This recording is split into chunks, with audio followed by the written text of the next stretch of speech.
Hello guys, welcome back to Be the Topper and this is part 3 of class 11 chapter 4 आपका mutual fund का chapter है ये। अगर इससे पहले मैंने काफ़ी दिनों पहले इसके दो पार्ट्स और बनाए थे, अगर वो नहीं देखे हैं तो डेफिनेटली जाके चेक कर लेना उसको। और अब मैं रेगुलरली क्लास 11 पर भी वीडियो बनाती रहूँगी, तो make sure you subscribe the channel if you have not, तो आपको वीडियोज़ अब आराम से मिलती रहेंगी। तो देखो यार, हमने जितना भी पिछले पढ़ा है ना, अगर आपने वो पढ़ा होगा तो ही आपको आगे की चीज़ समझ में आएगी, तो डेफिनेटली उन वीडियोज़ को चेकआउट कर ही लेना। 4.6 में देखो क्या बता रखा है, what is an NFO. NFO क्या होता है? एनएफओ का फुल फॉर्म क्या है? New fund offer. New fund offer क्या है? तो ये कह रहे हैं once the 3 tier structure is in place. 3 tier structure क्या होता है? ट्रस्ट, ट्रस्टीज एंड एएमसी, जो कि हमने पहले पढ़ लिया। तो ये सब जब एकदम हो जाता है, भाई ट्रस्ट बन गया, ट्रस्टीज भी आ गए, एएमसी भी बन गया, उसके बाद क्या होता है, जो एएमसी होती है वो नई नई स्कीम लॉन्च करती है। और एएमसी क्या है? एसेट मैनेजमेंट कंपनी है। जो एसेट मैनेजमेंट कंपनी है वो नई स्कीम्स को लॉन्च करती है under the name of trust, trust के नेम में, ठीक है, after getting approval from the trustees and SEBI. और एएमसी को नई नई स्कीम को लॉन्च करने के लिए भी अप्रूवल चाहिए होता है, किसका? ट्रस्टीज का एंड सेबी का। The launch of a new scheme is known as new fund offer. अब जो न्यू स्कीम होती है उसका जो लॉन्च होता है उसको हम लोग बोलते हैं new fund offer. We see NFOs coming up markets regularly. Markets में जो है एनएफओ जो है वो आते ही रहते हैं regularly. It is like an invitation to the investors to put their money into the mutual fund.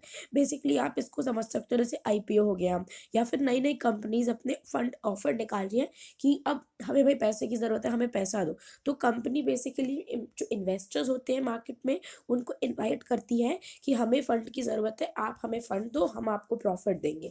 तो यही ये बिल्कुल उस तरीके की चीज़ हो गई है। By subscribing to its units, company के यूनिट्स को आप सब्सक्राइब करो, खरीदो, और इससे आपको भी फायदा होगा और कंपनी को भी फायदा होगा। अब देखो यहाँ पर एक और चीज़ बता रखी है कि क्या क्या बता रहे हैं यहाँ पे, when a scheme is launch the distributors talk to potential investors and collect money from them by way of cheques और डिमांड ड्राफ्ट। जब भी कोई जो न्यू फंड ऑफर आता है ना, तो जो कंपनीज होती है, डिस्ट्रीब्यूटर्स क्या हो गए, वो जो कंपनी के ओनर्स हैं बेसिकली, उन्हीं को समझ लो आप, जो डिस्ट्रीब्यूट करना चाहते हैं अपने शेयर्स को। तो वो लोग पोटेंशियल इन्वेस्टर से बात करते हैं। पोटेंशियल इन्वेस्टर्स मतलब जो ऐसे इन्वेस्टर जो उनकी कंपनी में पैसा लगा सके, उन्हें काफ़ी सारा पैसा दे सके, तो वो लोग उनसे बात करते हैं कि क्या आप हमारी कंपनी में पैसा लगाएंगे। तो वो अगर वो हाँ बोलते हैं तो भाई तो उनसे पैसा लेना पड़ता है। अब वो पैसा जो लिया जाता है वो दो तरीके से लिया जा सकता है, एक तो कोई चेक दे दो, या फिर कोई डिमांड ड्राफ्ट दे दो, या कुछ भी दे दो, पर ऑनलाइन पेमेंट कर दो।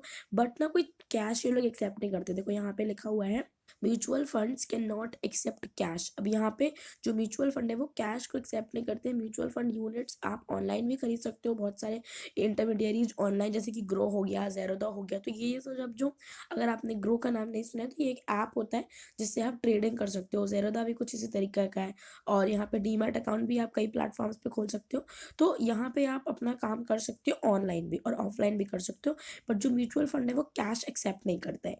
Before investing it is expected that the investor reads the offer document. अब इन्वेस्ट करने से पहले कस्टमर से एक्सपेक्ट किया जाता है कि वो ऑफर डॉक्यूमेंट पढ़ेगा। ऑफर डॉक्यूमेंट क्या होता है? बेसिकली कंपनी का जो प्रोस्पेक्टस होता है उसी को हम लोग ऑफर डॉक्यूमेंट कहते हैं। प्रोस्पेक्टस आपने ऐसे 1 में पढ़ लिया होगा। वहाँ पे जो कंपनी होती है ना, अपने इन्फो देती है, जैसे कितने शेयर प्राइस निकाल रही है, कितने प्राइस पे निकाल रही है, कंपनी जो पैसा लगा रही है वो कहाँ लगा रही है, आगे फ्यूचर में कंपनी के क्या प्लान्स हैं, और कंपनी में कोई लोन तो नहीं है, ये तो नहीं है, वो तो नहीं है। मतलब जो जितनी भी सारी चीज़ें कंपनी से रिलेटेड हैं जो कि किसी भी स्कीम के रिस्क को या फिर रिटर्न को इफेक्ट कर सकती है, तो ये सारी चीज़ें उस प्रोस्पेक्टस में लिखी होती है, ताकि जो भी इन्वेस्टर आपकी कंपनी में पैसा लगा रहा है उसको ये चीज़ पता हो कि भाई क्या रिस्क हो सकता है, क्या रिटर्न आ सकता है। तो ये सारी चीज़ें उसको पता होनी चाहिए। अब आ जाते हैं अब 4.7 पे। ये हमसे कह रहा है कि भाई what is the role of registrar and transfer agent. Registrar का एंड ट्रांसफ़र एजेंट्स का क्या रोल होता है, तो ये हमको पढ़ना है। Registrars and transfer agents perform the important role of maintaining investors record. अब यहाँ पे देखो एक अच्छी बात लिखी हुई यहाँ पे कि जो रजिस्ट्रार्स होते हैं, रजिस्ट्रार का तो मतलब ही होता है कि वो रिकॉर्ड मेंटेन करें।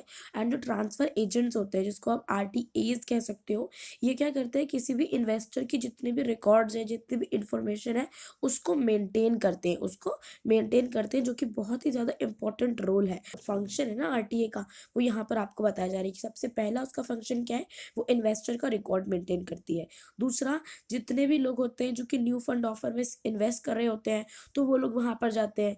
जो लोग ऐसे हैं जो कि स्कीम से एग्जिट करना चाहते हैं, एग्जिट मतलब मान लो कि मैंने एक म्यूचुअल फंड खरीदा, मैंने वो 1 साल के लिए खरीदा था, तो मैंने पिछले मई को खरीदा और अब मई आ गई, या फिर मई आ गई, या फिर मैं अप्रैल में उसको रिडीम करना चाहती हूँ, तो मैं वहाँ जा सकती हूँ आरटीए के ऑफिस में और अपनी इन्फॉर्मेशन दूंगी, और वो जो लोग हैं वहाँ पर, जो ऑफिसर्स वहाँ पर हैं, वो मेरी इन्फॉर्मेशन को फिजिकल टू इलेक्ट्रॉनिक फॉर्म में कन्वर्ट करके मुझे सारी चीज़ें जो है वो दे देंगे। और कितने यूनिट्स मुझे मिलेंगे, कितना एनएवी एप्लीकेबल होगा, उसके हिसाब से मुझे पैसा मिलेगा जितना मैंने लगाया था, मतलब कुछ इंटरेस्ट के साथ, कुछ रिटर्न के साथ मुझे पैसा मिलने वाला है। मतलब अगर आप जल्दी अपना पैसे को रिडीम करना चाहते हो म्यूचुअल फंड से, तो आपको कितना पैसा मिलेगा, कितने लोड्स होंगे, तो ये सारी जो चीज़ें हैं, ये सब आरटीए देखता है। आरटीए क्या है? Registrars and transfer agents. अब आ जाते हैं 4.8 पे। ये कह रही है what is the procedure for investing in an NFO. NFO क्या है?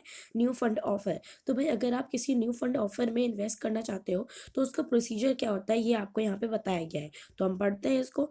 But before investing in mutual funds और NFOs, the investor must have the KYC in place. अगर आप म्यूचुअल फंड में इन्वेस्ट करना चाहते हो या फिर न्यू फंड ऑफर में इन्वेस्ट करना चाहते हो, तो उसके लिए सबसे इंपॉर्टेंट चीज़ क्या है कि जो इन्वेस्टर है उसकी केवाईसी हो जानी चाहिए। केवाईसी क्या होता है? Know your customer form. तो ये यहाँ पे जितने भी कस्टमर के बारे में चीज़ें होती हैं, उसका एड्रेस, वो कहाँ से पैसा कमाता है, कितना पढ़ा लिखा है, कितने रिस्क को बेयर कर सकता है, क्या उसका नाम है, क्या उसका आइडेंटिटी प्रूफ है, तो ये सारी चीज़ें जो होती हैं वो केवाईसी में आ जाती हैं। द म्यूचुअल फंड्स और KYC registration agency must be approached to complete the KYC formalities. और अगर आप म्यूचुअल फंड में इन्वेस्ट करना चाहते हो, तो आपको म्यूचुअल फंड या फिर केवाईसी रजिस्ट्रेशन एजेंसीज के को अप्रोच करना पड़ेगा, उनके पास जाना पड़ेगा, ताकि आपकी जो केवाईसी की प्रोसेस है, जो फॉर्मेलिटीज़ है, वो सारी पूरी हो जाए। केवाईसी का क्या मतलब होता है? Know your customer. ये एक तरीके का फॉर्म होता है जिसको ज़रूर से लोगों को भरना चाहिए। अगर कोई भी इन्वेस्टर ट्रेडिंग करना चाहता है तो उसको ये भरना ही पड़ेगा, जहाँ पे वो डिटेल्स देगा। कौन सी डिटेल होंगी? उसका नाम होगा, उसकी एज होगी, उसका एड्रेस होगा, along with supporting documents like pan card भी देना पड़ेगा, जो कि आइडेंटिटी प्रूफ होता है कि भाई ये बंदा, हाँ ये एक्चुअली में बंदा एग्जिस्ट करता है। एड्रेस प्रूफ भी देना पड़ेगा। तो यही सारी चीज़ें होती हैं जो केवाईसी आपकी करी जाती है, ताकि आपको पहचान लिया जाए अच्छी तरीके से। नो योर कस्टमर, अपने कस्टमर को अच्छे से जान लो, और उसके बाद उसके पैसे को आप इन्वेस्ट कर सकते हो आराम से, फिर कोई इशू नहीं आता है। और एक बार जैसे ये सब केवाईसी का सारा काम जब हो जाता है, तो इन्वेस्टर के पास अब अपना बैंक अकाउंट होना चाहिए, एक डीमैट अकाउंट होना चाहिए। बैंक अकाउंट में तो फंड्स आएंगे, फंड्स जाएंगे, डीमैट अकाउंट में सिक्योरिटीज आएंगी जाएंगी, तो उसके पास बैंक अकाउंट भी होना चाहिए और डीमैट अकाउंट भी होना चाहिए ट्रांजेक्शन करने के लिए म्यूचुअल फंड के यूनिट्स में, है ना, for incoming and outgoing of money and units. Units जो म्यूचुअल फंड की है वो भी आएंगी, कभी जाएंगी भी। एंड जो पैसा है, जब आप खरीदोगे तो आपको देना पड़ेगा, जब आप बेचोगे तो आपके अकाउंट में आएगा। तो आपके पास बैंक अकाउंट होना चाहिए, डीमैट अकाउंट भी होना चाहिए। और उसके बाद जब ये सारी जो फॉर्मेलिटीज़ हैं, जब केवाईसी हो जाएगी, तब देख लिया जाएगा कि इन्वेस्टर के पास अपना बैंक अकाउंट है, अपना डीमैट अकाउंट है, तो उसके बाद उसको एक और फॉर्म भरना पड़ेगा। The investor has to fill a form which is available with the distributor, और ऑनलाइन जो कंपनी है जो कि डिस्ट्रीब्यूट कर रही है अपने यूनिट्स को, उसके साथ भरना पड़ेगा आपको एक form. The investor must read the offer document before investing in a mutual fund scheme. अब जो भी इन्वेस्टर है, उसको जो फॉर्म वो भर रहा है, उसको भरने से पहले कंपनी का जो ऑफर डॉक्यूमेंट है उसको अच्छे से पढ़ लेना है। और ऑफर डॉक्यूमेंट का यहाँ पे शॉर्ट फॉर्म पे हमें बता रखा है ओडी। तो इसको ध्यान रखना कि अगर एमसीक्यू में पेपर आया तो आपके लिए इंपॉर्टेंट चीज़ें हो जाएंगी ये। बस वैसे भी 1 मार्क में मतलब इंपॉर्टेंट तो ये चीज़ें हमेशा ही रहती है। तो जो इन्वेस्टर होता है उसको ऑफर डॉक्यूमेंट हमेशा पढ़ना चाहिए इन्वेस्ट करने से पहले। अगर ऐसा होता है, in case the investor does not read the OD, अगर ऐसा हो गया कि इन्वेस्टर ने पैसा इन्वेस्ट करना और कर दिया, और उसने ओडी नहीं पढ़ा, he must read the key information memorandum. तो अगर उसने ऑफर डॉक्यूमेंट नहीं पढ़ा, तो उसे क्या पढ़ना चाहिए? की इन्फॉर्मेशन मेमोरेंडम। यहाँ पर भी एप्लीकेशन फॉर्म के साथ ही अवेलेबल होता है, जिसमें जितनी भी की इन्फॉर्मेशन होती है ना उस स्कीम से रिलेटेड, वो सारी आपको वहाँ पर मिल जाती है, जिसको शॉर्ट में KIM भी बोला जाता है, की इन्फॉर्मेशन मेमोरेंडम। ठीक है, की इन्फॉर्मेशन मतलब जो की पॉइंट्स हैं, की बुलेट पॉइंट्स है बेसिकली, जिसके पास ज़्यादा टाइम नहीं है बहुत लंबा चढ़ा ऑफर डॉक्यूमेंट पढ़ने का, तो वो की इन्फॉर्मेशन मेमोरेंडम पढ़ सकता है। Investor have the right to ask for the KIM OD from the distributor, और हर इन्वेस्टर के पास एक राइट होता है कि जिस भी डिस्ट्रीब्यूटर के साथ वो लोग ट्रेड करने जा रहे हैं, जिसके भी यूनिट्स खरीद रहा है वो बंदा, तो वो उस कंपनी से कह सकता है कि आप मुझे की इन्फॉर्मेशन मेमोरेंडम दो या फिर ऑफर डॉक्यूमेंट दो, मुझे पढ़ना है। और कोई मना नहीं कर सकता, और अगर किसी ने मना किया तो उस पर फाइन वगैरह पेनाल्टी भी लग सकती है। तो ये सारी चीज़ें भी हो सकती है, because it is the investors right कि वो मांग सकता है और उसे पढ़ सकता है। और उसके बाद जब एक बार ये सारे फॉर्म्स भर जाते हैं तो एक चेक दिया जाता है डिस्ट्रीब्यूटर को, और he forwards both these document to the RTA। अब क्या करता है, जो फॉर्म होता है और जो चेक होता है जिसमें पैसे होते हैं बेसिकली, जो कि पैसे के लिए होता है, तो वो RTA को ट्रांसफर कर दिया जाता है। RTA क्या होता है, जो कि अभी हमने पढ़ा था, रजिस्ट्रार्स एंड ट्रांसफर एजेंट। अब यहाँ पे क्या होता है, जो RTA है, रजिस्ट्रार एंड ट्रांसफर एजेंट है, वो क्या करता है, जितनी भी इंफॉर्मेशन उस फॉर्म में होती है वो सारी कैप्चर कर लेता है अपने सिस्टम में।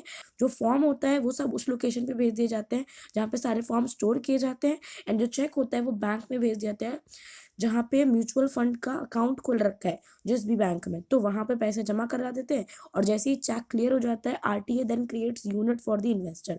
और जब चेक जो है वो क्लियर हो जाता है, तो जो हमारे रजिस्ट्रार एंड ट्रांसफर एजेंट है वो क्या करते हैं, वो यूनिट्स बना देते हैं उस इन्वेस्टर के लिए कि भाई उसको इतने यूनिट जो है वो अलॉट हो गए।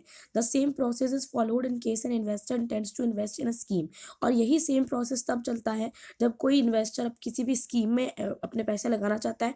तो ये सब जो चीज़ें थी ना, ये बहुत ज़्यादा आसान थी, इसमें ज़्यादा कुछ था नहीं समझने के लिए।